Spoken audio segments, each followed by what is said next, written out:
Então vamos para a nossa sequência, que nem começou ainda, né? Porque não começou no princípio ainda. Então, na aula passada nós falamos um pouquinho sobre como nós podemos pensar em relação a Gênesis 1. Eu não sei se vocês têm noção do quanto que já foi escrito e está sendo escrito sobre Gênesis 1. É uma das partes da Bíblia, claro, muito fundamentais, é ali que começa tudo, mas tem muitas ideias diferentes, muitos estudos, e a gente fica até meio perdido com tanta coisa que está sendo falado, escrito e pensado sobre esse livro maravilhoso. Mas nós falamos sobre essa questão de como nós devemos chegar a esses textos da Bíblia, e especificamente um texto tão fundamental, talvez para nenhum de nós causa problema pensar, no princípio Deus criou todas as coisas, Deus criou o mundo em 7 dias, quem já foi criado lendo a Bíblia, isso é uma coisa assim que a gente tem como uma coisa totalmente normal e a gente aceita sem dificuldade. Mas tem muitas controvérsias sobre como que a gente consegue relacionar isso com a ciência e com outros pensamentos que temos hoje. Então, sempre é importante a gente olhar, e sempre é bom ver textos super conhecidos na Bíblia como se a gente nunca tivesse lido, né? Eu gosto muito de pegar um texto muito conhecido, sei lá, Salmo 23, João 14, sei lá, textos que a gente conhece, parece que assim, não tem nada novo ali, mas assim, talvez você ache, não é possível eu tentar, eu me enganar e ler como se eu nunca tivesse lido, né? Que você tem que fazer até uma tentativa mental, assim, eu vou ler esse texto como se eu estivesse lendo pela primeira vez, mas é muito bom fazer isso. Mas é muito importante também aquilo que nós falamos, assim, como a gente entrar dentro do pensamento original.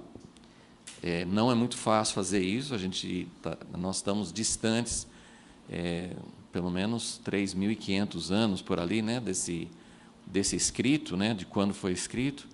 Então, é difícil a gente tentar imaginar, tentar entrar dentro do propósito original. Mas foi isso que a gente tentou mostrar na última aula, assim, como nós precisamos não ler com a nossa mentalidade de hoje. Então, esse é o exercício, esse é o desafio que nós temos, ler Gênesis 1 e todas as partes da Bíblia, não com a nossa mentalidade que foi formada com outros tipos de pensamento, com outro tipo de visão de mundo, e tentar recuperar alguma coisa do contexto original.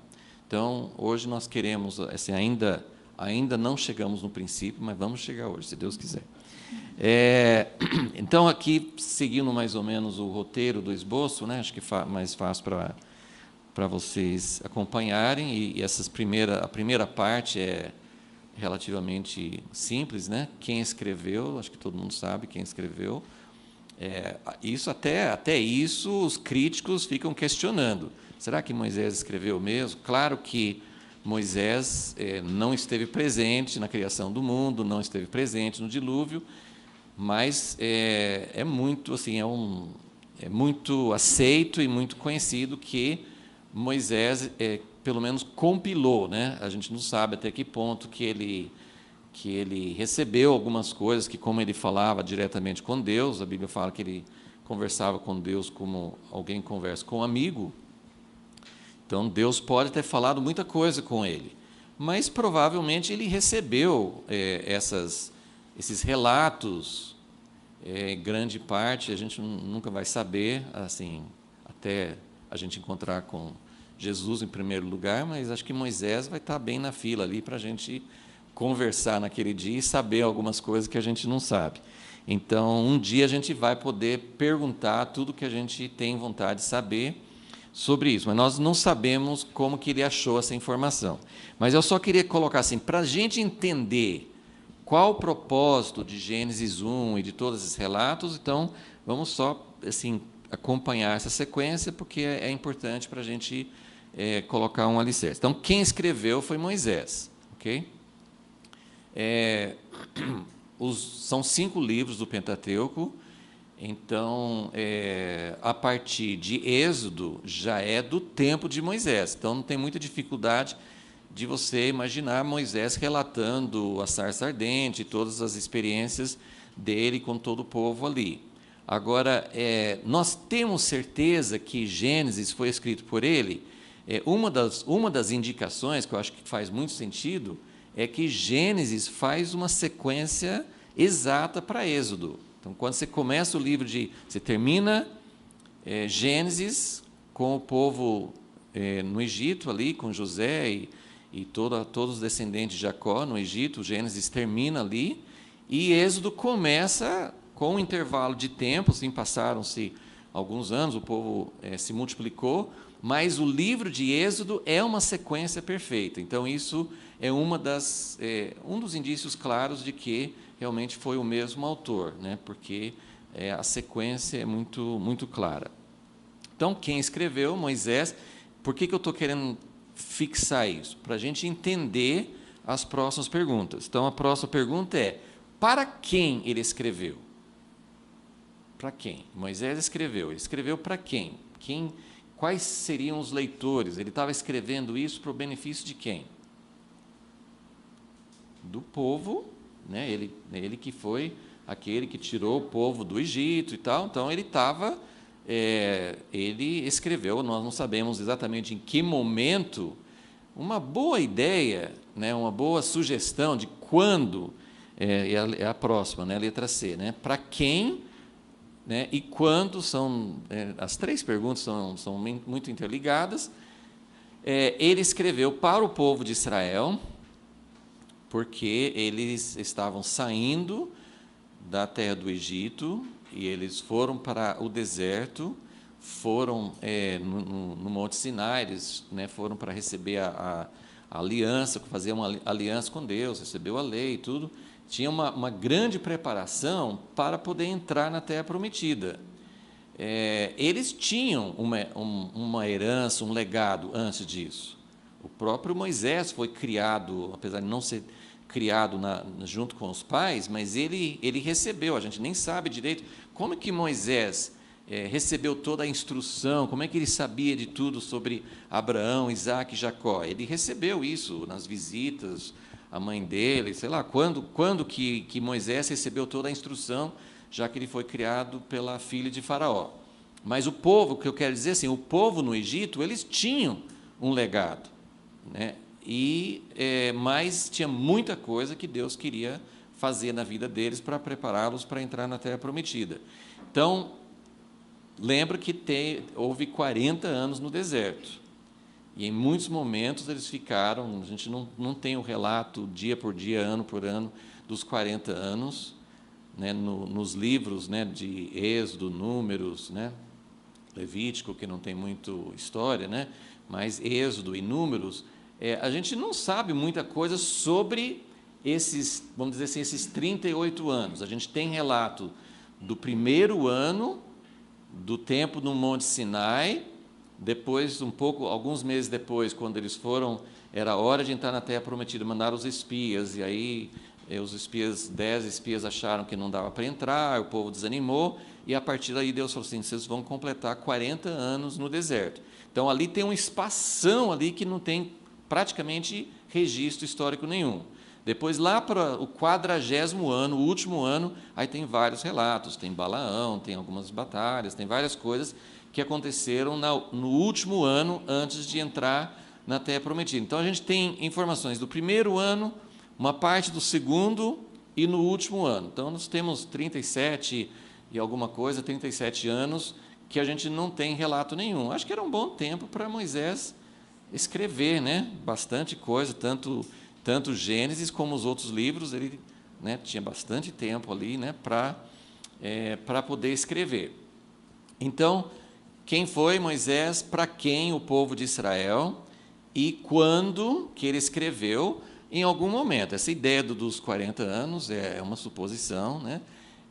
Mas em algum momento será que Moisés teve um outro período longo, que ele podia ter feito bastante coisa, lembra? Teve um outro período longo. Aliás, você sabe que Moisés é 40, 40, 40, né? 40 no Egito, 40 no deserto sozinho e depois 40 no deserto com a nação de Israel. Então, aquele segundo período de 40, né, os 40 anos lá com o sogro dele, cuidando de ovelhas, também era um período que ele podia ter escrito, mas eu penso mais nesse último período de 40, porque ele estava junto com o povo e ele queria deixar nos 40 anos sozinho no deserto. Lembra, ele nem sabia que ele ia fazer. Quando Deus chamou, ele relutou bastante, não queria ir. Então, eu penso mais que seria esse último tempo. Mas o importante, eu estou enfatizando isso para pensar que o livro de Gênesis foi escrito por Moisés, foi compilado, foi ele que deu o formato do livro de Gênesis, e foi nesse período do Êxodo. Nós vamos ter oportunidade de falar várias coisas que são... É bem interessante como Deus faz várias coisas em paralelo. Por exemplo, tem paralelos muito fortes entre os sinais, as pragas do Egito e o livro do Apocalipse. Tanto é que a gente tem até um livro, a Páscoa como chave, né, para o Apocalipse, né, escrito por um judeu messiânico. Então, tem vários períodos de Deus em que ele faz uma coisa meio em paralelo. E é interessante que o Êxodo, depois a gente vai mostrar, mas já adiantando, sim, o Êxodo tem várias coisas em paralelo com a criação. Várias coisas em paralelo com a criação. Então, é muito interessante quando você lê Gênesis, está falando sobre a criação do mundo, sobre o dilúvio, Torre de Babel, sobre Abraão, todas as coisas que tem em Gênesis, mas lembrem que quem está escrevendo? Moisés. Para quem ele está escrevendo? Para o povo de Israel. Então, isso ajuda a gente a entender um pouco sobre o propósito do livro. E uma coisa que a gente vai sempre se referir, acho que eu já falei sobre isso, que o livro de Gênesis tem 50 capítulos e tem duas divisões, tem duas partes muito claras, que é do capítulo 1 ao 11, que é todo esse período antes de Abraão, e do capítulo 12, final do capítulo 11 em diante, que vai falar sobre Abraão. Aí o foco do livro de Gênesis vai ser Abraão, Isaac, Jacó e José, né? Então, e qual que é a maior parte das duas? Então, nós temos uma parte do capítulo 1 a 11, e depois tem a parte de 12 a 50. Qual que é a maior? A segunda, né? E qual que é o período de tempo maior? O primeiro, de longe. Aliás, uma coisa que eu não sei se eu falei na primeira aula, mas é uma coisa sempre importante lembrar, que o capítulo de 1 a 11 cobre pelo menos 2.000 anos, e de Gênesis 12 até Malaquias vai cobrir menos de 2.000 anos, né? Assim, são 2.000 anos aproximadamente de Abraão até Jesus, mas Malaquias termina uns 400 anos antes de Jesus. Então, o período de tempo que o Velho Testamento cobre seria, assim, aproximadamente 1.500 anos de Abraão até Malaquias, 1.600, né? Uma coisa assim. Então, você tem 11 capítulos que falam de uma parte imensa da história, e depois o foco vem, né? É como se estivesse olhando assim, um mapa inteiro, e depois começa a câmera se aproxima, e assim, agora nós vamos focar num ponto, num aspecto, numa situação específica, né? E isso nos mostra para que o livro de Gênesis. E assim, todo mundo sabe disso, mas eu estou enfatizando porque você tem que ler o livro de Gênesis sem esperar que o livro ofereça o que eu quero. Eu gostaria de saber tudo o que aconteceu naqueles 2.000 anos, pelo menos, assim, anteriores a Abraão. Eu quero saber a história. Você não gostaria de saber? Mas esse não foi o propósito. Ele coloca alguns pontos mas o ponto mesmo é de Abraão para frente. Então, isso é importante para a gente entender o propósito do livro.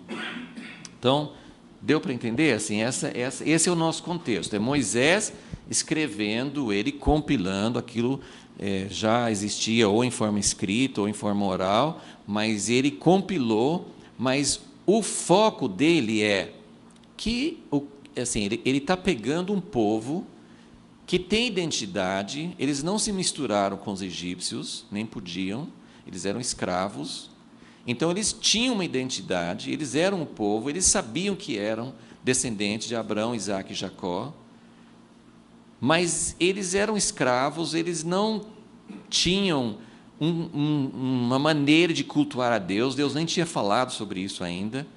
Então é um povo cru, é um povo que não tinha muita coisa, muito legado, muita história, muito conhecimento, não tinha. Então Moisés pegou esse povo, Deus pegou e pôs na mão de Moisés, mas Moisés está com toda uma nação e ele precisa formar desse povo uma verdadeira nação. E a identidade deles vem desse início da história, como a nossa também. Então, nós não temos muitos detalhes nesses primeiros 11 capítulos, mas é muito, muito importante. É essencial.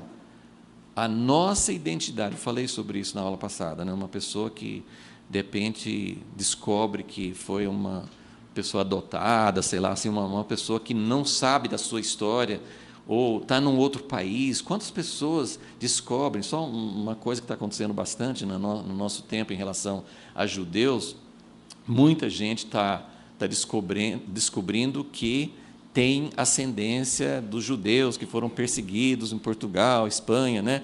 Então, não é uma coisa interessante? Você não ficaria curioso em saber, puxa, a minha família veio de tal país, tem tal história, a gente tem uma história. Então, nós como povo de Deus, nós que estamos procurando, nós estamos caminhando para um alvo, então a gente está fazendo muito essa ligação. A criação é a chave para a escatologia. Né? Da nossa origem é que vem o entendimento para onde nós vamos. Então, é por isso que é importante a gente entender essa história, ok? Então, aqui na letra D, eu só vou falar um pouquinho sobre, dentro dessa cultura, então, Moisés, nós estamos situando a época em que Gênesis foi escrito, estamos situando para que foi escrito, ele quer realmente passar para esse povo a sua origem. Os detalhes são de Abraão para frente, mas a história não começa com Abraão, então ele precisa colocar essa origem. Então é muito importante a gente entender para que isso. Não foi escrito para dar um relato completo, uma narrativa histórica completa, foi escrito para mostrar de onde vocês, como povo, vieram. Vocês vieram de Abraão, mas antes de Abraão, como é que foi? Então, realmente, esse é o objetivo. Nessa época, hoje tem bastante, tem havido muitas descobertas arqueológicas, assim, eles têm, já faz tempo, né, século XIX, já acharam bastante coisa, e de lá para cá, cada vez mais, as pessoas... Já pensou? Eu admiro a capacidade que Deus deu. Tem muitas áreas, né, que nós fazemos parte da raça humana, mas eu não me sinto muito... Eu não sei como é que pessoas humanas, com as mesmas limitações minhas, podem ter descoberto tanta coisa, como é que a ciência desenvolveu tanto, a tecnologia, a história, as pesquisas. Os caras descobriam essas pedras, artefatos, cerâmicas, papiros, tantas coisas que eles acharam escritos nas cavernas, e eles descobriram, eles aprenderam a língua. Eu já acho difícil aprender uma língua convivendo com a pessoa. Como é que eles descobriram, como é que eles aprenderam? Né? E não é uma língua, não, são várias, dos egípcios, dos babilônios, dos assírios. tantos e tantos outros povos mais antigos, que a língua mudava muito, né? Mesmo que fosse na mesma região, numa certa época, os sumérios, antes dos babilônios, era outra coisa. Então, eu admiro muito, são muitas horas, muita pesquisa, muita determinação. As pessoas fizeram muito trabalho para que a gente pudesse ter várias descobertas importantes. Então, podemos dizer, eu tenho lido meio por alto, não tenho nenhuma profundidade nesse assunto, mas, pelo que eu entendo, todos os povos, no Egito, e os mais distantes, mas o que interessa para nós é aqueles povos da Mesopotâmia, do Egito, daquela região. Todos eles tinham histórias da criação. Todos eles tinham uma história. E essas histórias não que assim foram antes, não da história de Gênesis existir como legado, mas antes do livro de Gênesis ser escrito e compilado. Então, essas histórias já existiam. Quem não acredita na revelação de Deus, quem acha que pode até achar que Moisés copiou algumas coisas. Você sabe que existe essa ideia, assim, isso aqui foi uma cópia, isso aqui não foi revelação de Deus, isso aqui foi uma coisa que ele pegou de outra fonte. Mas eu coloquei aqui, não sei se vocês... meus espaços sempre são bem pequenos, né? A Maricela tem que colocar umas 10 folhas de papel a mais para conseguir anotar as coisas, né? Assim, o esboço aqui é só para você colocar algum lembrete, mas na letra D, em que cultura escreveu, eu queria colocar alguns itens. Eu não vou contar as histórias, eu li por alto, mas eu nem lembraria assim para contar esses mitos da criação. Só antes, uma palavra sobre mito.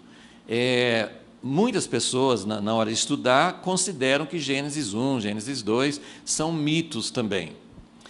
Mas imagine assim, né? Não pode falar que a palavra de Deus é um mito. Só para entender, claro que muitas vezes algum estudioso não acredita mesmo na revelação e coloca tudo no mesmo nível, né? Isso de forma nenhuma. Mas só para entender o uso da palavra. Para os povos daquela época, o mito era o livro de ciência deles. Era a explicação que eles tinham. E como que eles recebiam, de onde que originou, do Egito, da Mesopotâmia, quem que criou a história a primeira vez, eu acho que ninguém sabe. Então, eu não sei como é que essas histórias originavam, como é que alguém achava que isso era verdade, mas era a forma deles descreverem aqueles tempos iniciais. Então, isso é mais para a gente entender. Eu coloquei aqui, eu vou destacar algumas semelhanças e algumas diferenças, só para a gente entender que Gênesis fazia parte, essas histórias dos primeiros capítulos de Gênesis faziam parte daquela época. Então, tem muita coisa em comum. O jeito deles contarem, isso ajuda a gente a entender mais como a gente deve ler essas histórias, esses relatos, ok? Então, eu vou colocar algumas semelhanças, vou só citar mais ou menos rapidamente, só para a gente poder ter uma noção.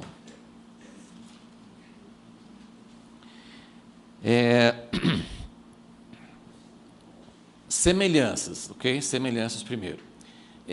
Todos os povos, isso é muito importante, porque hoje a gente pensa em Gênesis 1 como um relato que contradiz tudo que a ciência fala. Principalmente a ideia de que as coisas, hoje, assim, a ideia predominante nas escolas,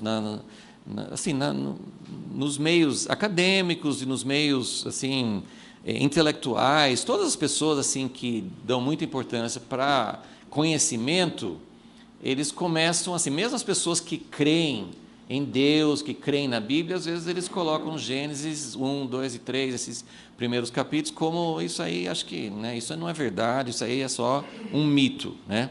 Então, a gente considera Gênesis 1 como verdade revelada, como inspirado por Deus, ok?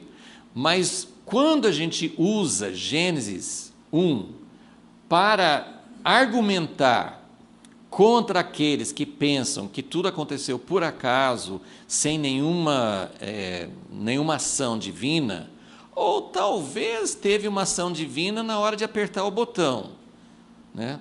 Porque, né, até pouco tempo, aquele físico inglês famoso, né, Stephen Hawking, até assim, alguns anos atrás, eu lembro de ter lido, eu falei assim, olha, eu não acredito em Deus, mas eu não posso desprovar, eu não posso provar que Deus existe, né? Eu não posso garantir que não tem Deus, porque tem algumas coisas que não tem explicação. Mas há uns, sei lá, 2 anos, não sei quanto tempo faz, ele chegou à conclusão, não precisa mesmo de Deus, nem para começar, porque ele já tem explicações, já tem um raciocínio que possa explicar como toda a matéria começou e como que tudo aconteceu. Porque se teve um começo, que por um tempo eu achava que não tinha, né? Mas se teve um começo da matéria, do universo, então o que tinha antes do começo? Se teve um começo, então quem que apertou? Então, por muito tempo, ou muitas pessoas até hoje, talvez falem assim, não, deve ter um Deus que apertou o detonador, né, daquele Big Bang lá, né, que fez aquela explosão, mas depois disso não precisa mais dele. Então, naquela época, o que eu quero dizer é que, naquela época, Moisés não estava escrevendo para esse tipo de pessoa, porque não tinha ninguém naquela época que achava isso. Eles tinham várias histórias entre os vários povos, mas todos eles acreditavam que deuses, né, existiam deuses, geralmente no plural, e que eles faziam tudo. Não tinha essa ideia assim de que a matéria originou-se sozinho. Eu estou dizendo isso para dizer assim, você não pode ler Gênesis 1, você, eu vou achar o argumento perfeito para combater esse tipo de ideia.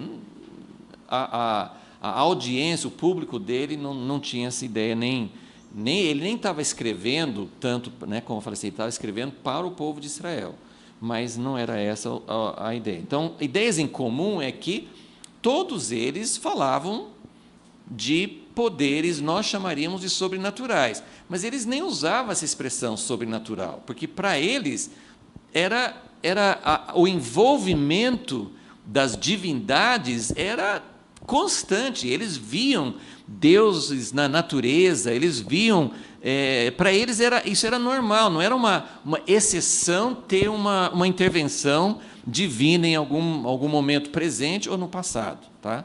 Então isso é uma coisa comum, todos eles acreditavam que a origem tinha vindo de divindades.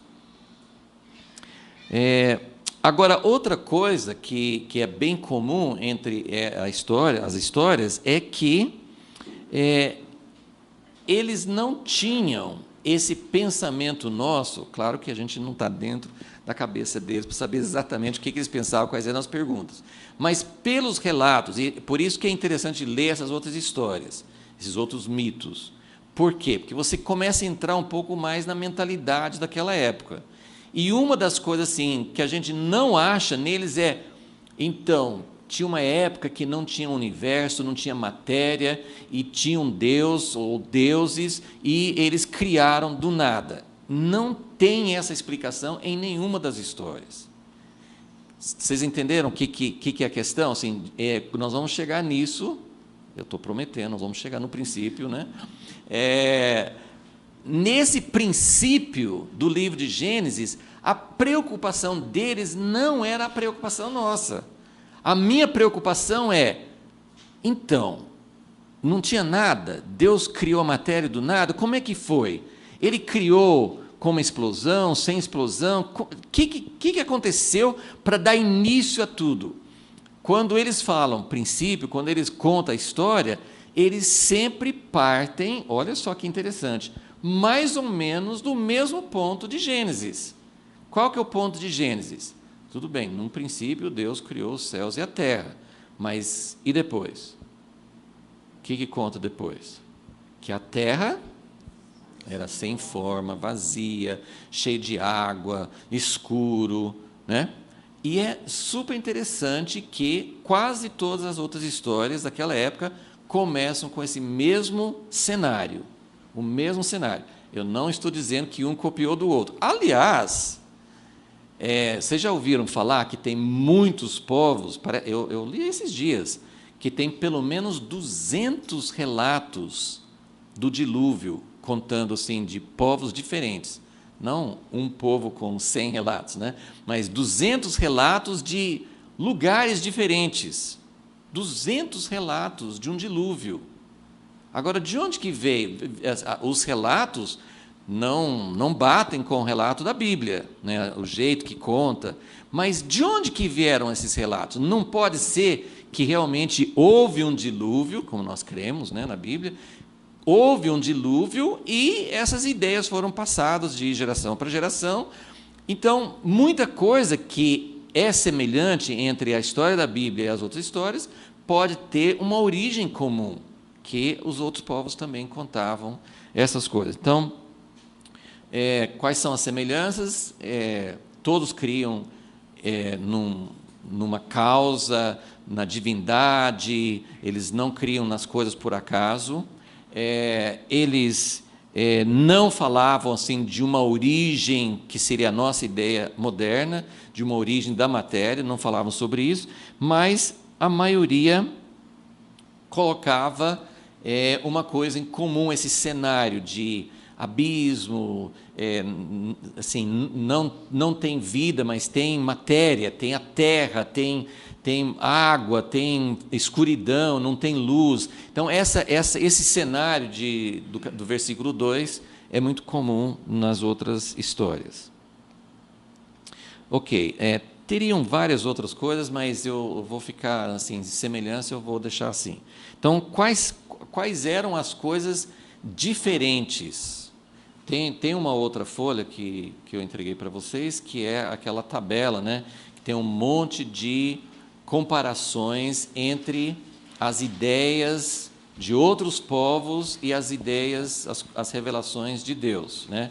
Então, assim, eu não vou passar por tudo isso agora, mas é só para vocês terem uma ideia assim de como eram diferentes. Então, se alguém pensa, não, Moisés simplesmente estava inventando coisas, ele não recebeu de Deus, claramente o que ele falava, assim, a história de Gênesis, o Deus de Gênesis é muito diferente de todos os outros, de todas as outras religiões, de todos os outros povos, né? Então, eu não vou seguir isso, provavelmente a gente não vai falar item por item agora, mas assim, é só para vocês verem que tem muita diferença, o Deus, claro, nós sabemos disso, mas uma das coisas assim que eu acho muito interessante, eu queria chamar a atenção para isso, porque quando você pensa, por que Moisés escreveu, estamos pensando especificamente em Gênesis 1, por que isso era importante? Isso era importante para que o povo entendesse de onde eles vieram, como que foi o início realmente, de onde vem a raça humana, de onde vem toda a ordem da natureza que nós conhecemos, de onde vêm todas essas coisas, qual que é a nossa origem.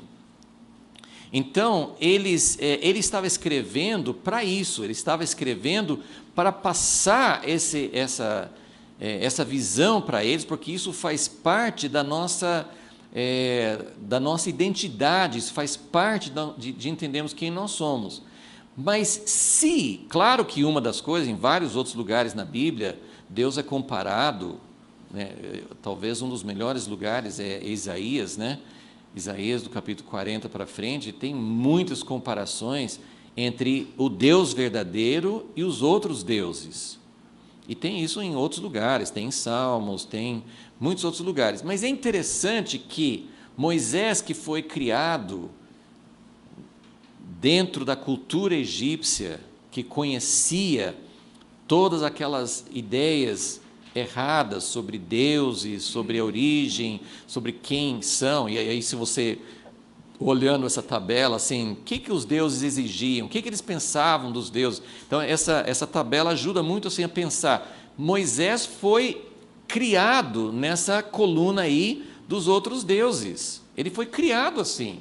Ele aprendeu quem era, como que eram os outros deuses, o que eles exigiam, que natureza que eles eram. Vocês conhecem, né, a mitologia grega é mais conhecida, mas se voltar atrás, assim, eles eram, os deuses eram iguaizinhos os homens, eles brigavam, tinham ciúmes, uns ganhavam, outros perdiam, o que ganhava matava o outro. Tem um dos mitos que teve uma briga entre vários deuses e o que ganhou, ele matou um dos deuses anteriores e fez o templo em cima do cadáver desse outro deus. Assim, são coisas que você... Mas, gente, como que alguém pode admirar e acreditar numa coisa assim? Mas quando Moisés, inspirado pelo Espírito Santo, e compila, nossa Bíblia começa em Gênesis 1, nós não temos, embora até possa ter sido um dos objetivos, esse é o Deus verdadeiro, ele é diferente. Uma das diferenças é que, na relação de diferenças aqui na nossa folha, uma das diferenças é que todos os outros povos, eles, como eu falei assim, os deuses, eles eram muito envolvidos na natureza. E eles faziam parte, a estrela era um deus, o vento, o sol, né? Então, os deuses, eles estavam tão envolvidos com a natureza que eles faziam até parte. E as histórias contam, assim, do mar, a água se tornou um deus. Então, eles eram muito identificados com a natureza. O Deus da Bíblia, ele é transcendente, ele está acima da natureza. Ele tem envolvimento também, mas ele não faz parte da natureza. Entendeu? Então, isso é muito diferente. Mas quando Moisés escreve, quando nós temos, pensando nesse cenário, você vê, a gente, quando tem assim, um desejo de provar alguma coisa, de refutar uma coisa, a gente fala assim, olha, vocês pensam que esse Deus de vocês é alguma coisa, mas não é, está tudo errado. Não, a Bíblia não fala dos outros deuses aqui no começo, ele não está fazendo nenhuma comparação, ele simplesmente está falando quem é Deus e como que Deus faz. E não só isso, lembra que na aula passada eu falei assim, Gênesis é o livro das origens, conta o começo das coisas, mas tem alguns começos que estão faltando. Tem alguns começos notáveis. E o principal deles é Satanás. A gente não sabe. Do livro de Gênesis, a gente não sabe de onde que veio aquela serpente. Ele aparece, ele está lá no capítulo 3. Mas a gente não sabe de onde que ele veio. Se você tem uma ideia da queda de Lúcifer, de o que aconteceu, que ele era um anjo e tal, isso tudo são deduções, não estou falando que são erradas, mas são deduções, mas não muito claros, de Isaías, de Ezequiel. Assim, a gente tem várias coisas, né, que a gente vai juntando, mas Deus não achou importante para nós. Mas agora nós vamos estudar Satanás. Né? Nos livros de teologia sistemática você estuda, mas Deus não fez isso na Bíblia. Não estou falando que é errado, mas não é o método de Deus. Então, Deus, ele não faz essa comparação, ele não combate, como alguém já, né, muitas vezes é usada essa ilustração, que você não aprende a identificar dinheiro falsificado estudando o dinheiro falsificado. Né? Você aprende como você vai saber identificar o dinheiro falsificado por conhecer muito bem o dinheiro verdadeiro. Então, acho que essa é a ideia, assim, de que tem muitas diferenças. Pensar que Moisés foi criado nessa cultura e ele aprendeu todas essas outras coisas sobre Deus e sobre natureza, né? Uma das coisas que fala nessa tabela é que os deuses, eles não tinham um caráter coerente, eles não eram pessoas assim, né? Olha, você pode confiar nesse Deus porque ele sempre vai ser verdadeiro. Não, o Deus de todos os pagãos é um Deus imprevisível. É um Deus que faz coisas por capricho. Você não sabe se Ele está de bom humor ou não. E isso, muitas vezes, colore negativamente a nossa visão de Deus, até hoje. Né? Que nós temos muitas ideias pagãs sobre quem Deus é, porque, né, nós somos influenciados por outras ideias. Né? Então,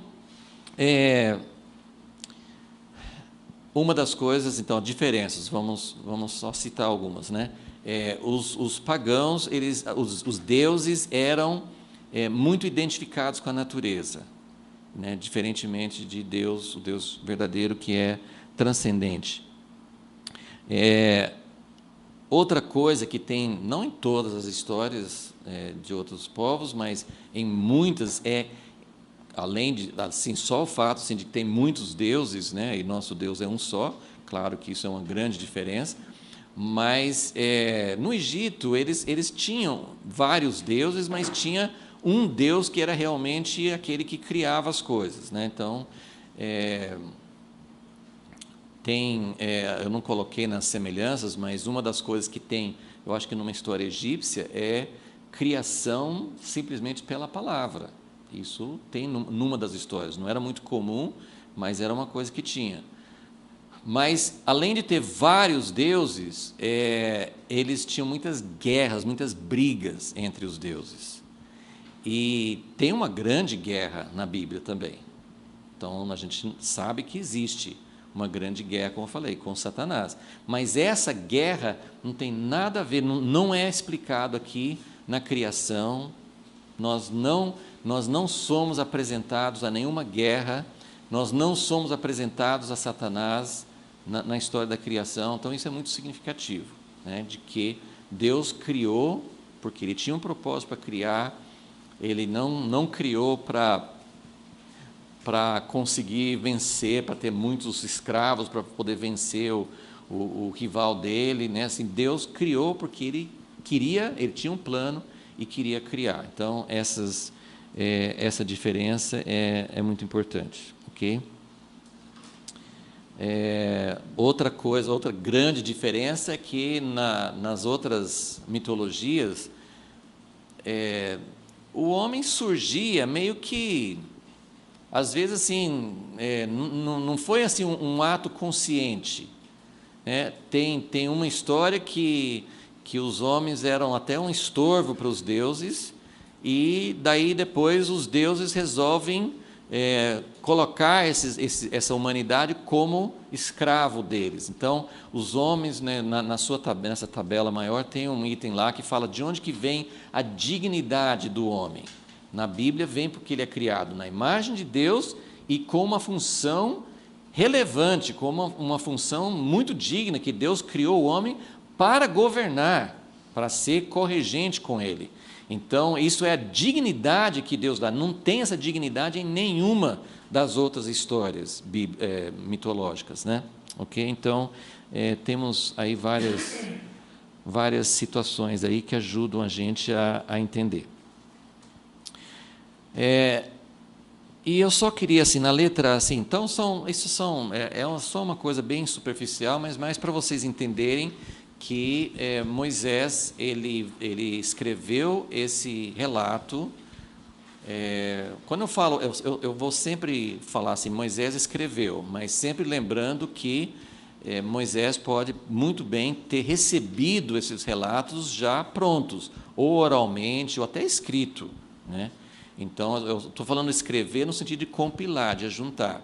Eu achei muito legal, esses dias eu estava ouvindo alguém numa palestra sobre Gênesis, e ele falou assim, olha, claro que não só Moisés, os livros históricos da Bíblia, Crônicas, Reis, mesmo o livro de Isaías, por exemplo, assim, claramente ele até descreveu mais ou menos assim, olha, os profetas geralmente tinham vários discípulos, né? Então, quando o profeta morria, tudo imaginação, né? Mas vamos supor, o profeta morreu e os discípulos pensaram, puxa, né? O que nós vamos fazer com todos esses pergaminhos, com todos esses registros, que às vezes os próprios discípulos eram quem escreviam para eles, né? Então, ou o próprio profeta, né, escrevia. E aí ele falou assim, olha, não acredite no... Ele usou um termo, assim, mais ou menos como o grampeador inspirado. Né? Assim, porque assim, não era simplesmente que fazer, vamos juntar todos os documentos de Isaías e vamos grampear juntos e pronto. Não, quem fez isso, fez com inspiração de Deus. É isso que nós acreditamos. Não que as coisas da Bíblia foram escritas psicograficamente, né? É essa a palavra? Não é uma coisa assim que Deus ditava, ou se fosse no tempo atual, que baixava, né, o arquivo pronto, né? Mas assim, Deus usava instrumentos humanos, mas a parte de compilar era um trabalho inspirado por Deus, né?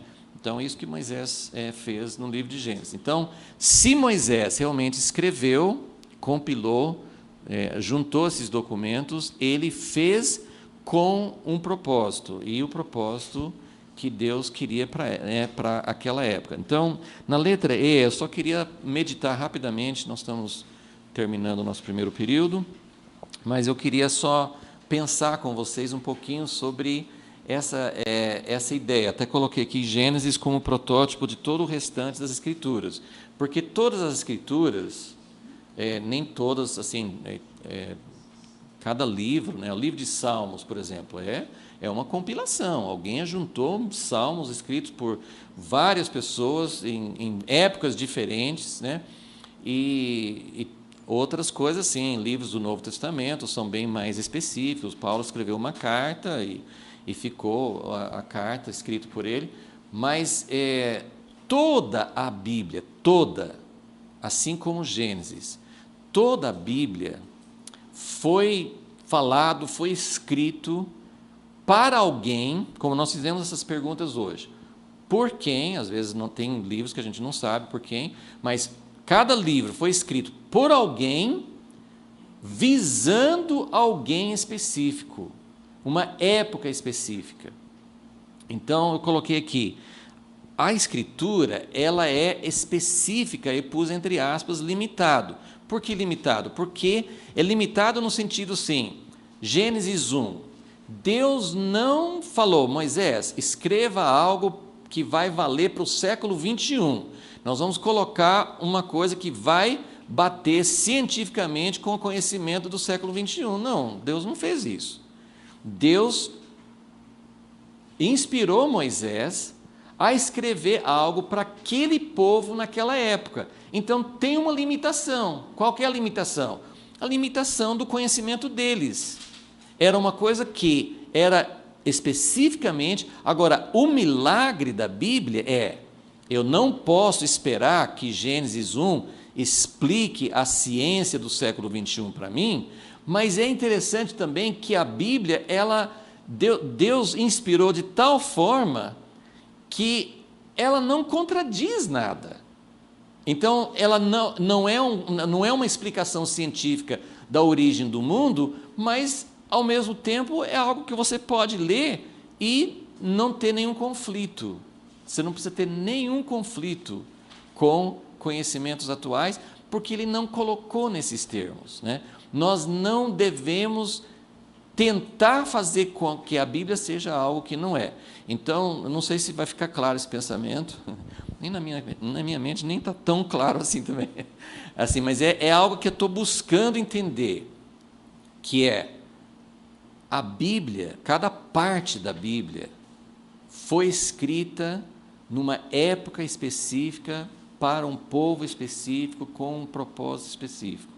Então, essa cultura, esse momento específico, as situações, tem histórias na Bíblia que falam assim, meu Deus, como que isso, Deus está querendo falar que todo mundo pode fazer, sei lá, pensa numa história bíblica que Abraão mentiu sobre a esposa dele, tá, tudo bem que talvez não fique claro ali que Deus não aprovou, mas tem outras coisas que até Deus falou assim, falou com Moisés, fala com Faraó que vocês vão ficar 3 dias no deserto, né?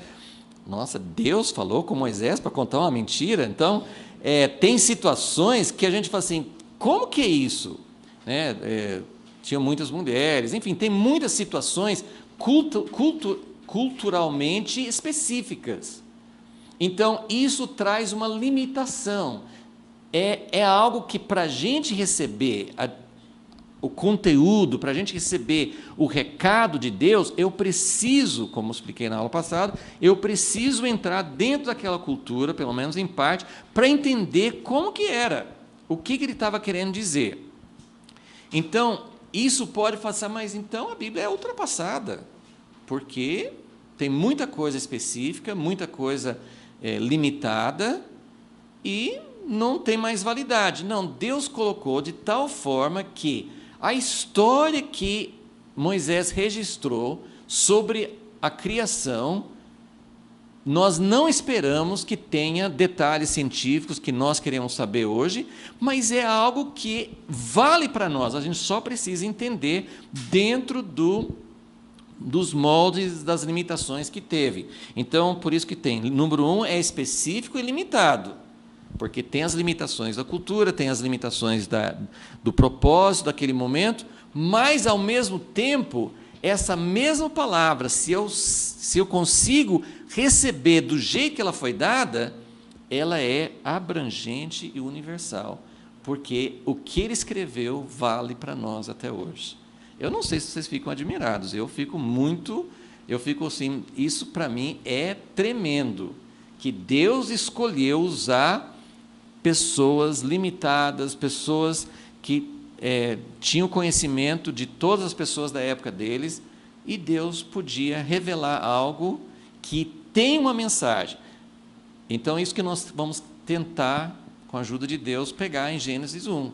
Nós não vamos tentar pegar uma explicação científica, mas nós vamos querer entender o que é que Moisés quis, nas limitações da época, passar para o povo daquela época. Deu para entender? O que ele quis passar naquela época tem uma palavra que é universal e abrangente. Amém?